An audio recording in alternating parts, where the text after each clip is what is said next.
এটা হলো সকালের রাস্তা, একদম ফ্রেশ রাস্তা, একদম ফ্রেশ রাস্তা। দেখাই কোলাহল অনেকটা কম।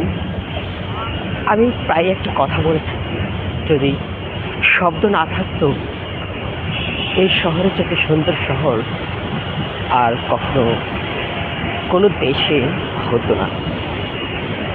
কিন্তু দেখলাম যে এত শব্দ, একটা দুটা গাড়ি চলে, এতেও এত শব্দ, এতেও এত কোলাহল।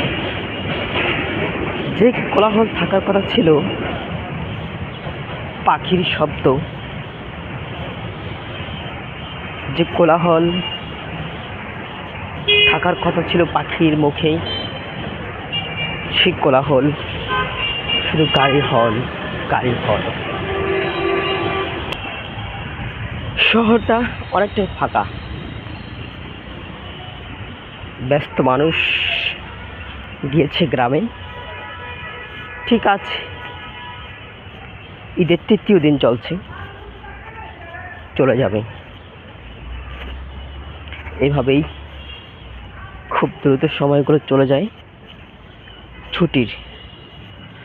কিন্তু বড় সমস্যা হলো, জনসংখ্যা চাইতে বড় সমস্যা মনে করি আমি শহরের শব্দ। এত পরিমাণে শব্দ যেটা মানুষের মেধার অনেক কিছু কমিয়ে দেয়।